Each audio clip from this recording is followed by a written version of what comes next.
ఈరోజు మా అక్కయ్యది జన్మదినం సందర్భంగా మనందరం కలిసిన సంతోషము. 84 సంవత్సరాలు కంప్లీట్ అయ్యి 85వ సంవత్సరంలో పడుతున్నారు. వారికి ఎప్పుడు ఎలాగా ఇట్లా పెట్టుకుంటూ ఇంకా 15 సంవత్సరాలు బతికి మనందరికీ జయప్రదం చేద్దామని కోరుతున్నాను. అయితే అక్కయ్య గురించి కొంచెం చెప్పాలంటే వారు అడ్మినిస్ట్రేటర్స్గా 1962లో సిరిసిల్లలో జాయిన్ అయ్యి 10 సంవత్సరాలు చేసి అక్కడ నుంచి పెద్దపల్లి నుంచి హుజరాబాద్ నుంచి కొత్తపల్లిలో జాయిన్ చేసి అక్కడనే రిటైర్ అయ్యారు.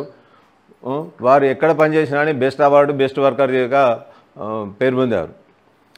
వారు మళ్ళీ ఈ అందరితోని ఎందరితోనంటే ప్రతి కుటుంబంతో మా అందరితో కుటుంబాలతో సాన్నిధ్యం ఉండి అందరినీ మేము అక్కడెక్కడ జాబ్ చేస్తే మాకు ఎవరు తెలియకుండా ప్రైమిలక్క తమ్ముడు అనే బిరుదుండే మా కుటుంబానికి పెద్ద అక్కయ్య అందరే.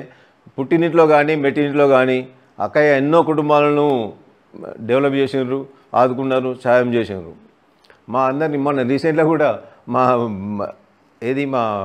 బర్త్డేలు మ్యారేజ్ డేలు అన్నీ వచ్చి మా అందరినీ ఆశీర్వదించారు. వారికి ఎల్లవేళలా అందరికీ ఉండాలని చెప్పి హాయిగా ఉండి వాళ్ళు పిల్లలు కూడా మంచిగా బిడ్డలు కొడుకు హాయిగా ఉన్నారు. మనతో ఎంజాయ్ చేసుకుంటూ వారు ఇతరులకు సాయం చేసుకుంటూ ఎప్పుడూ ఎల్లవేళలా అందరికీ మా అక్కయ్యకు తాపత్రయం అందరికీ ఇది చేయాలి అన్ని కుటుంబాలు సాయం చేయాలి, మళ్ళీ నెలకు 10-20 మందిని పిలిచి భోజనాలు పెట్టాలి. ఇట్లా ఇంకా మంచిగా ఉండి 15 సంవత్సరాల వరకు అందరినీ ఆశీర్వదించుకుంటూ ఉండాలని చెప్పి కోరుతున్నాను. 7:30కి చేసినాక అంతే. అన్నయ్య అక్క బర్త్డే అన్న వస్తుడే అని ఎన్ని పనులు ఉరికాల్సి. థ్యాంక్స్ అందరితో.